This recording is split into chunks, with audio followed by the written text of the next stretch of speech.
వాక్యంలోకి వెళ్దాం. దేవుని బిడ్డలారా, ప్రతి ఒక్కరు బైబిల్ తీసుకున్నట్లయితే ఈరోజు ఒక వ్యక్తి, ఒక రాజు గురించి ఈరోజు మనం మాట్లాడుకుందాం. ఆయన అసలు ఎలాంటి వాడు, ఏంటి అనే విషయాలు మనం తెలుసుకుందాం. 2వ దినవృత్తాంతాల గ్రంథం 21వ అధ్యాయం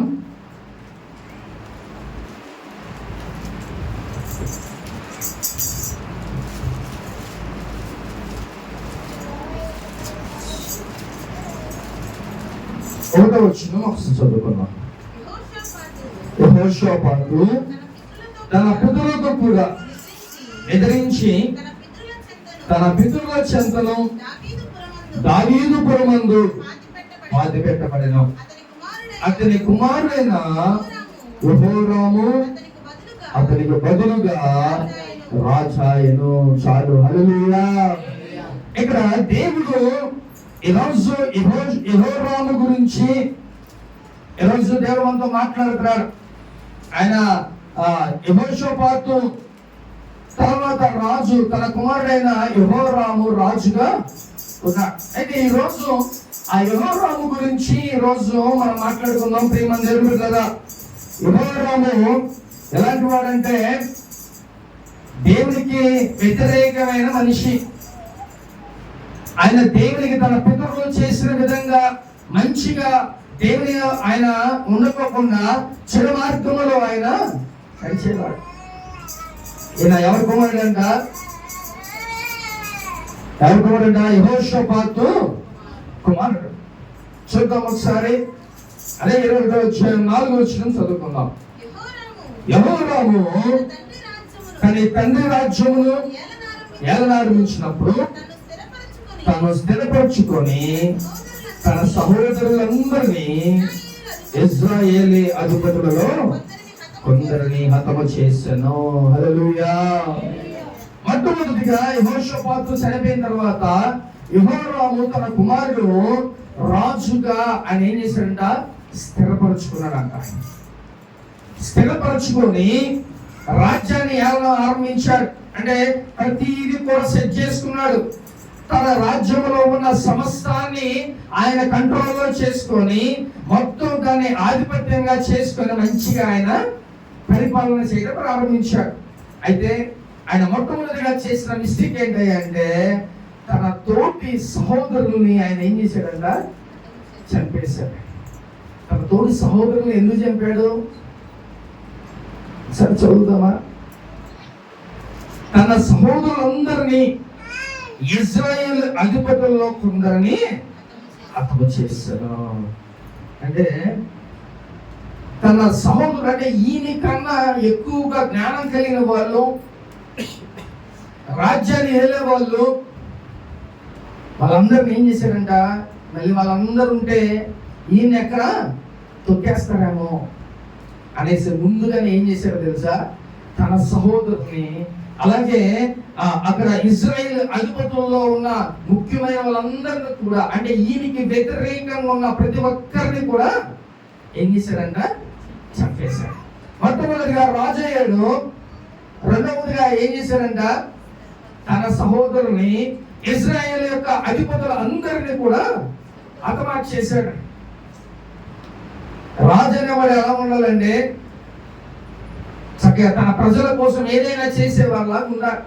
తన ప్రజల కోసం ఏదైనా సరే రాజ్యాన్ని మంచిగా పాలించాలి, తన ప్రజలను బాగా చూసుకోవాలనుకుంటారు. కానీ ఇక్కడ యెహోరాము ఎలా ఉన్నాడంట? వెళ్ళగానే ఆ రాజ్యంలో ఉన్న మెలుకులన్నీ తెలుసుకున్నాడు.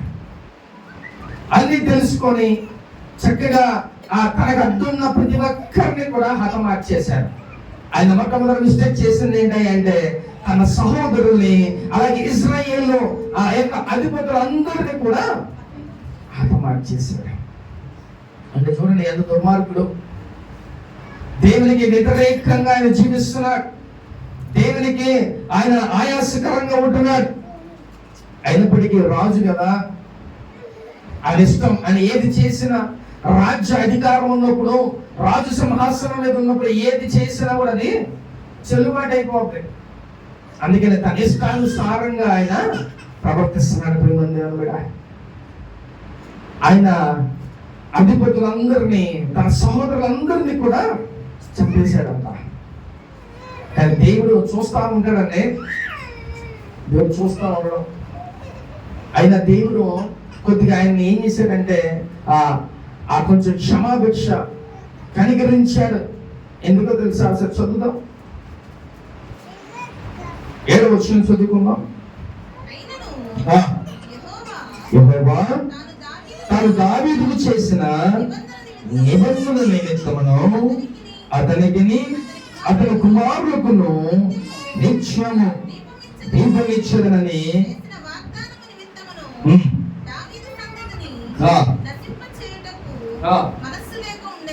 చాలు.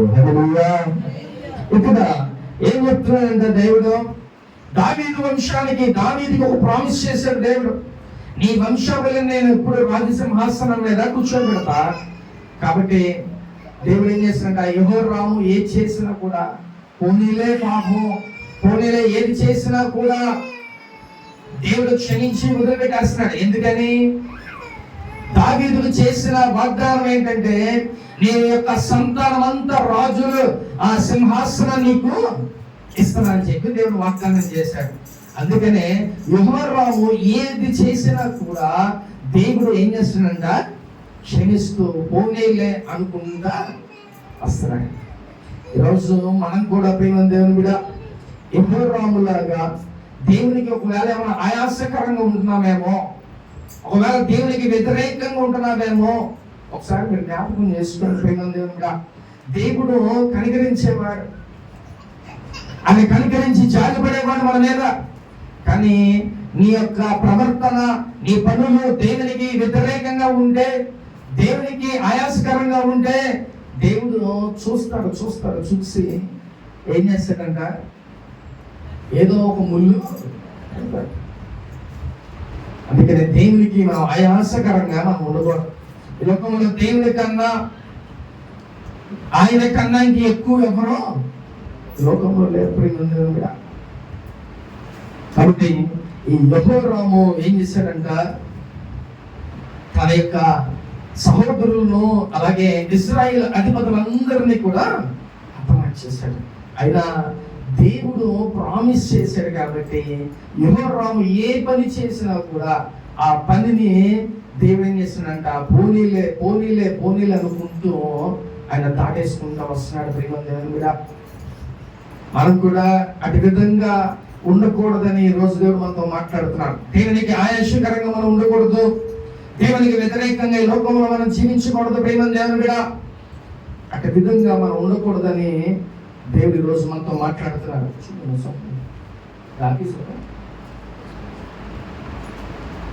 కాబట్టి దేవుడు యెహోరాముకి దేవుడు చాలా ఛాన్సులు ఇచ్చాడు. ఎందుకని?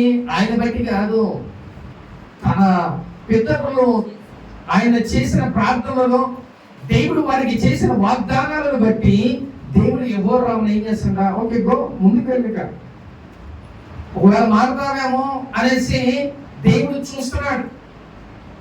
మనకు కూడా మన కుటుంబాల్లో మనకి కూడా ఏది మనం ఎలాగున్నా ఏం చేసినా మన కుటుంబంలో ఎవరో ఒకరు ప్రార్థన చేసే వాళ్ళు ఉంటారు. ఒకసారి మనం వెనక్కి చూసుకుంటే మన కుటుంబాల్లో కూడా ఎవరైనా ఒక వ్యక్తి ప్రార్థన చేసేవాళ్ళు ఉంటారు. అందుకే మనం ఇంకా చక్కగా బ్రతికుంటున్నాం. లేకపోతే మనకు కుటుంబాల్లో ప్రార్థన అధికంగా చేసేవాళ్ళు ఉంటారు కాబట్టి మనకి క్షేమం. ఇంట్లో నువ్వు చేయకపోయినా నీ కోసం మొరబెట్టే వాళ్ళు ఎవరో ఉంటారు, వాళ్ళ ప్రార్థన నీకు ఎప్పుడు అడ్డుకు. యెహోరాముకు కూడా అంతే. దావీదు చేసిన ప్రమాణాన్ని దేవుడు ఆ దావీదు చేసిన ప్రమాణాన్ని యెహోరాము ఎన్ని చేసినా కూడా తట్టుకొని అలాగే దేవుడు ఉన్నాడు. ప్రియమైన ఎందుకంటే ఆయన మాట ఇచ్చాడు కదా, నేను తప్పకూడదని చెప్పి దేవుడు ఏం చేశాడంట, పొందులే నేను దావీదుకి ప్రమాణం చేశా, ఆ ప్రమాణాన్ని నేను మళ్ళీ వెనక్కి తీసుకోకూడదు, పోనీలే మళ్ళీ మారుతాడు అనేసి దేవుడు ఆయన్ని ముందుకు తీసుకెళ్తున్నాడు. ప్రియమైన కానీ దేవుడు చూసి ఆయన కూడా దేవుడు ఒక ముళ్ళు పెట్టాడంట. అయ్యిందో చూద్దాం ఒకసారి. 12వ వచనం ఒకసారి చదువుకుందాం. అంతట ప్రవక్త అయిన ఏలీయా ఆ ఒక పత్రిక రాసి ఆ అతని యొద్దకు పంపెను. ఆ నీ పితరులకు దావీదునకు ఉమ్ దేవుడైన యెహోవా సెలవిచ్చినదేమనగా, ఆ నీవు నీ తండ్రి అయిన ఉమ్ యెహోషాపాతు యెహోషాపాతు మార్గములందైనను యూదా రాజైన మార్గములందైనను ఆ నడవక చాలు చాలు. ఈయన ఎంత దుర్మార్గంగా నడుస్తున్నాడంటే యెరొబాము. అయితే ఈ యెరొబాముకి దేవుడు తన ప్రవక్త ద్వారా ఒక లేఖనం పంపించాడు, ఒక లెటర్ పంపించాడు. ఏలియా ద్వారా దేవుడు ఒక పత్రికని రాసి ఆ యొక్క యెహోరాముకి దేవుడు పంపించాడు. ప్రేమందరూ కూడా ఆ పత్రిక ఏంటో తెలుసా? ఒక స్వీట్ వార్నింగ్. నీకు పని అయిపోయిందాక నువ్వు ఇలా జీవిస్తే దేవుడు నీకు ఆ నీ శత్రువుల చేతికి అప్పు చెప్తాడు, లేకపోతే నీకంటే ఒక ముళ్ళు పెడతాడు, నీ రాజ్యం నీ నుంచి తొలగిపోతాయి. ఇవన్నీ విషయాలు దేవుడు ఆ ఏలియా ద్వారా ఒక లెటర్ రాశాడంట. లెటర్ ఇప్పుడు చూస్తున్నామండి మనం. లెటర్స్ అంటే ఒక లెటర్ రావాలంటే మనకి ఒక 3 days లేదా 4 days బట్టే. అప్పుడు మన లెటర్ తీసుకొని చదువుకొని మీరు అక్కడ బాగున్నారా, నేను ఇక్కడ కూడా బాగున్నాం, మళ్ళీ మన రిటర్న్ రాస్తాం. అంటే ఇదివరకు రోజులు చాలా దూరంగా ఉండయి.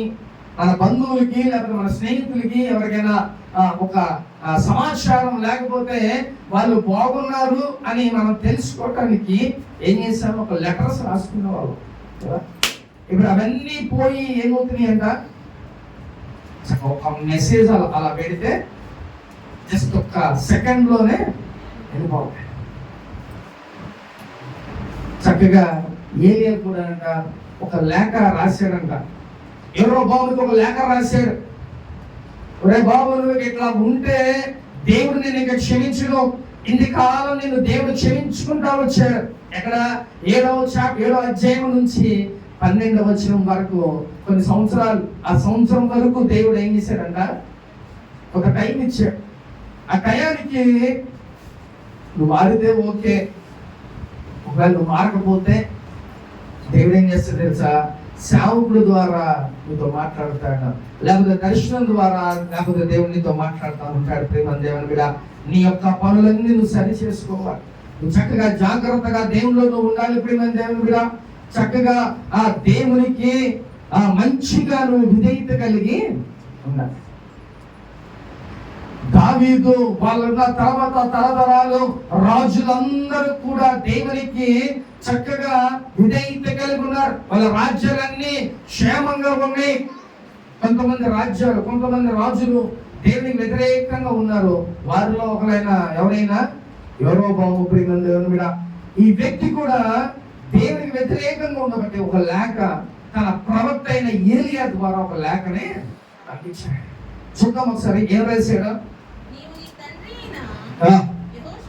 యెహోషాపాతు మార్గములందైనను యూదా రాజైన ఆసా మార్గములందైనను నడవక అహాబు సంతతి వారు చేసిన వ్యభిచారముల చొప్పున యూదాను యెరూషలేము కాపురస్తులను నీకంటే యోగ్యులైన నీ తండ్రి సంతానమగు వాడును నీ సహోదరులను నీవు చంపి ఉన్నావు. చాలు, హల్లెలూయా. ఇక్కడ ఈ లేఖ ఎందుకు రాశాడు అని అంటే, ఏం చేశాడంట? తన పితరులతో తన సహోదరులైన వాళ్ళ యెరొబాము కన్నా ఇంకా జ్ఞానం కలిగిన వాళ్ళంట, ఆయన కన్నా యోగ్యులైన వాళ్ళని హతమార్చాడు. అలాగే ఏం చేశాడంట? అక్కడ దేవుడికి వ్యతిరేకమైన పాపపు కార్యాలు ఇవన్నీ చేశారు. కాబట్టి యెరొబాముకి లేఖ రాశాడయ్యా, నువ్వు ఈ తప్పులన్నీ చేసావు, నీ సహోదరులను చంపేశావు, లేకపోతే నీకన్నా అధికంగా నీకన్నా చాలా ఆ జ్ఞానం కలిగిన వారు ఉన్నారు, వాళ్ళందరిని కూడా నువ్వు చంపేశావు. కాబట్టి ఆ యొక్క దేశం అంతా ఒక పాపపు జీవితంగా ఆ దేశముగా నువ్వు మార్చేశావు. కాబట్టి దేవుడు నీకు ఒక లేఖ రాయమన్నాడని చెప్తున్నాడు. చదువుదాం సార్ 14వ వచనం. కాబట్టి ఆ, గొప్ప తెగులు చేత యెహోవా నీ జనులను, నీ పిల్లలను, నీ భార్యలను, నీ వస్తు వాహనములన్నిటినీ ఆ, నీవు ఉదరమున వ్యాధి కలిగి ఆ, మిక్కిలి రోగమై ఉందువు. ఉమ్, దినక్రమేణా ఆ, ఆ వ్యాధి చేత ఆ. నీ పేగులు పడిపోవును. చాలు. హల్లెలూయా. ఇక్కడ దేవుడు ఆ లేఖలో తన ప్రవక్త అయిన ఏలియాతో ఏం పంపించాడు తెలుసా? అయ్యా, నీ శత్రువులు నీ మీద వస్తారు. ఇప్పటి వరకు బాగా ఉంది, నువ్వు ఏం చేసినా చెల్లుబాటు అయింది. కానీ ఇప్పుడు ఏమవుతుందో తెలుసా? నీ శత్రువులైన నీ శత్రువు దేశము అంతా కూడా నీ మీదకి దండేస్తూ వస్తారు. ఇది ఒకటే గుర్తుపెట్టుకోండి. ఏంటంట? శత్రువుల్ని యూరోభూమి మీదకి దేవుడు పంపిస్తున్నాడు. ఎందుకని పంపిస్తున్నాడు? దేవుని మాట ఆలకించినందుకు, దేవునికి వ్యతిరేకంగా ఉన్నందుకు దేవుడు ఏం చేస్తున్నాడంట? యూరోభూమి యొక్క శత్రువులందరిని కూడా ఆమె మీద పంపించాడు. ఎవరెవరంట మన శత్రువులు? ఏమండి?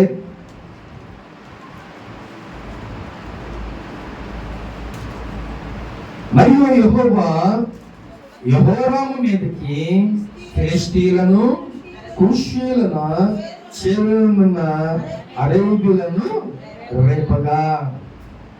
అదేంటండి? దేవుడు ఎందుకు రేపుతాడు? అసలు తన శత్రువుల్ని ఎందుకు లేపుతాడు? నీకున్న శత్రువుల్ని ఎందుకు మళ్ళీ నీ మీదకి రప్పిస్తాడు? దేవునికి వ్యతిరేకంగా ఉంటే, దేవుని చెప్పిన మాట మనం వినకోకుండా ఉంటేనే. ఏమేం చెప్పాడంట? మొట్టమొదటిగా నీ శత్రువులు నీ మీదకి వస్తారంట. రెండవదిగా ఏంటంట? నీ యొక్క భార్య, నీ యొక్క పిల్లలు, నీకున్న సమస్తాన్ని కూడా నీ శత్రువులు తీసుకుని వెళ్ళిపోతారు. మూడవది ఏంటంట? వ్యాధి. ఏం వ్యాధి అంటది? ఉదరము. అంటే ఏంటో తెలుసా? ఎవరికైనా? పేగులు, డైజెస్టివ్ ప్రాబ్లం. మన అరుగుదలకి ఉన్న ఆ ప్రాబ్లం, ఆ పేగులన్నీ కూడా ఏమైపోయినాయి అంట? కిందకి జారిపోతే, అది పనికి రాకపోతే అసలు తినగలమా? దేవుడు అందుకనే ఆయనకి ఏం రోగం తెలుసా? ఈ డైజెస్టివ్ ప్రాబ్లం దేవుడు పెట్టి పేగులన్నీ కిందకి జారిపోయినాయి అంట. మళ్ళీ మన బాడీలో దేవుడు ఎలాగ సెట్ చేశాడంటే, కొన్ని ఏమి చేయలేరు డాక్టర్లు కూడా. ఆ పేగులు కిందకి దిగిపోయి ఇక ఆ ప్రాబ్లం వస్తే డాక్టర్స్ కూడా చేయలేని పరిస్థితులు. అలాంటి రోగం ఎవరిచ్చారంటే ఆయనకి? దేవుడే. కాబట్టి జాగ్రత్త ప్రియమైన కూడా. యూరోభూము దేవునికి వ్యతిరేకంగా ఉండబట్టి దేవుడు 3 విషయాలు ఆయన మీద తీసుకొచ్చాడు. ఆయన నెత్తి మీదకి ఏమేమో తెలుసా? తన శత్రువు తన మీద తీసుకొచ్చాడు. తన యొక్క భార్య, పిల్లలు, తనకున్న ఆస్తి పాస్తులు అన్నిటిని కూడా శత్రువులు తీసుకెళ్ళిపోతాడు. మూడవదిగా తనకి వ్యాధిని దేవుడు కలగజేస్తాడు. ఇవన్నీ ఏలియా లేఖ ద్వారా ఆయనకి ఒక వార్నింగ్, స్వీట్ వార్నింగ్ ఆయనకి పంపించాడు. ఈరోజు నువ్వు కూడా దేవునికి వ్యతిరేకంగా ఉంటావేమో ప్రియమైన దేవుని బిడ్డ.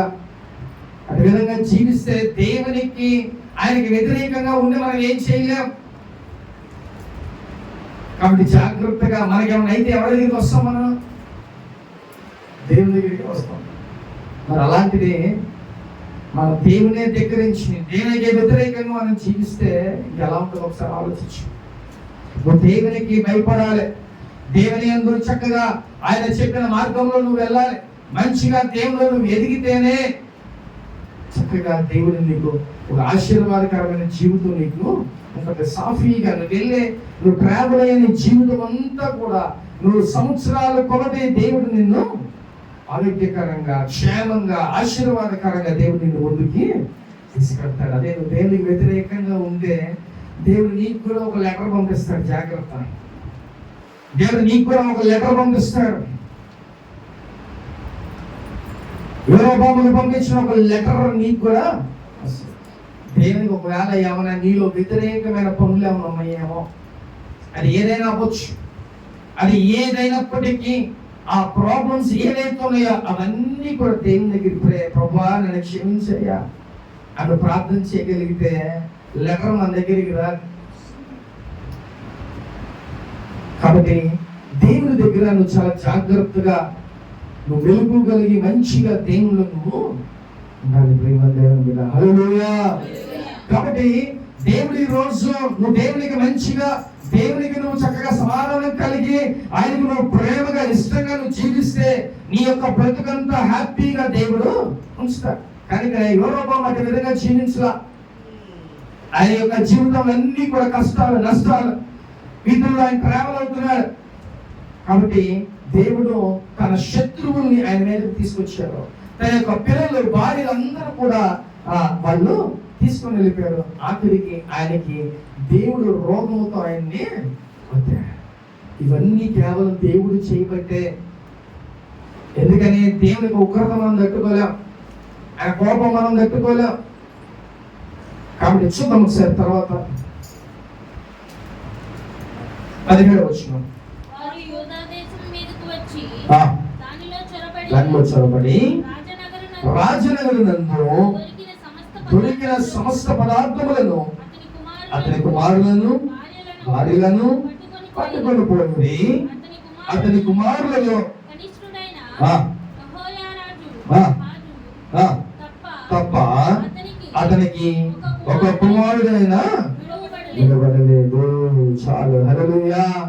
ఇక్కడ ఒక వార్నింగ్ ఇచ్చాడు, ఒక లెటర్ ఇచ్చాడు ఏలియా. ఇచ్చిన వెంటనే దేవుడు ఏం చేశాడంట, తన శత్రువుల్ని రేపాడు.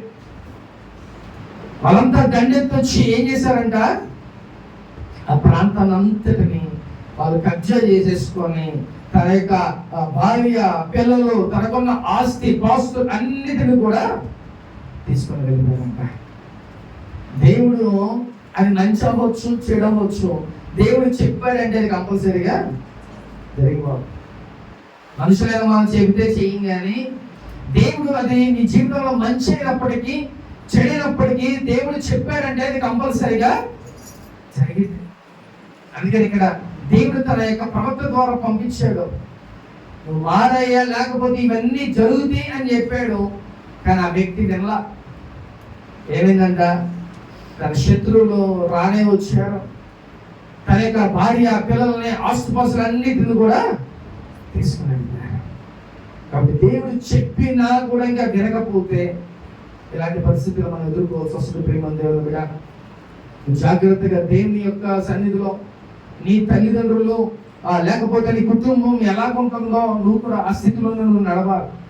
అంతేగాని నీ ఇష్టానుసారంగా నువ్వు జీవిస్తే దేవుడు ఈ విధంగా మనకి నష్టాలే దేవుడు కలగజేస్తారు. తర్వాత చూద్దాం ఒకసారి 18వ వచనం. ఇదంతయు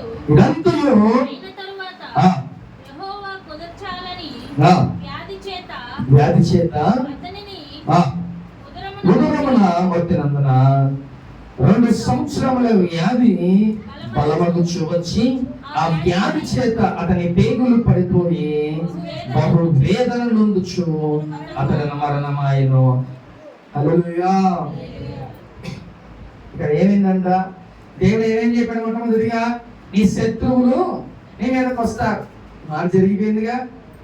రెండవది ఏం చేశాడంట, తన భార్య పిల్లలు తనకున్న ఆస్తులన్నిటిని కూడా తీసుకొని వెళ్ళిపోతాడు. అది కూడా మూడవది ఏం చెప్పాడంటే, ఉదరము ఒక వ్యాధితో, పేగు వ్యాధితో నువ్వు బాధపడతావు, ఆ బాధపడతా నువ్వు చనిపోతావు అని దేవుడు చెప్పాడు. అటు విధంగానే 2 సంవత్సరాల పాటు దేవుడు మొత్తితే ఆ రోగం వచ్చింది. దేవుడు మొత్తగానే ఆయనకు ఆ రోగం రాగానే 2 సంవత్సరాలు బహువేదన చెంది ఆయన చనిపోయాడు. అదే దేవుడు చెప్పినప్పుడు నువ్వు వింటే, దేవుడు చెప్పినప్పుడు చక్కగా నువ్వు నడుచుకుంటే నువ్వు ఇంకా కొన్ని సంవత్సరాల పాటు రాజ్య పరిపాలన చేసేవాడివి కదా. కానీ దేవుని మాటకి ధిక్కరించాడు, దేవునికి వ్యతిరేకంగా జీవించాడు. కాబట్టి దేవుడు అతన్ని ఏం చేశాడంట, మొత్తాడు.